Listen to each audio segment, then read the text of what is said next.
mukuru w'igihugu mumaze iminsi muvuga ko igihugu cy'u Rwanda gishaka gutera Burundi, ariko abarundi barayamaze bati inama isumba ingimba. Mbega izindi nzira zose zaranse kugira iyo ntambara hagati y'u Rwanda n'u Burundi ntibe? Twebwe turabaterwa ntiturabatera.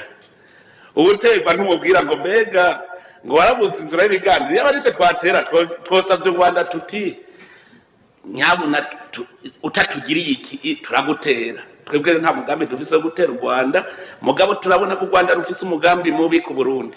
N'ikimenyamenya nuko abagizi ba nabi baza kwica bene gihugu mu Burundi bigishijwe igisoda n'u Rwanda, bahabwa ibigwanisho n'u Rwanda, nigwe rubatunze nigwe rubagaburira.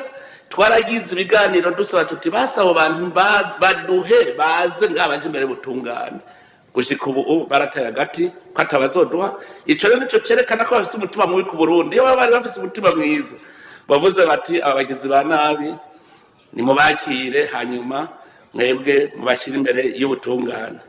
Rero ku bwacu ntako tutagize ngo tugire ibiganiro, n'ubu mbere n'ubu tuguma dusaba, twe ntiduhagarika tuvuga tuti nta kamaro ko kugwana.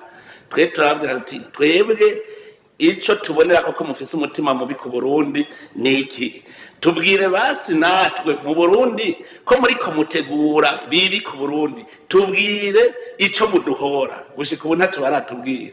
Umunsi rero uwo bashaka kongorera akavuga bati Uburundi butagize ikintu tuzorekura, tuzoheza tukiganire ko mugaje. Gushika ubu ntacyo barambarira. Muga twebwe tuguma n'ubundi dusomborotsa ibiganiro, tukavuga tuti intwazangabo zacu zikavugana, telefone wa mugenzi wawe wumve ko ataco kubwira.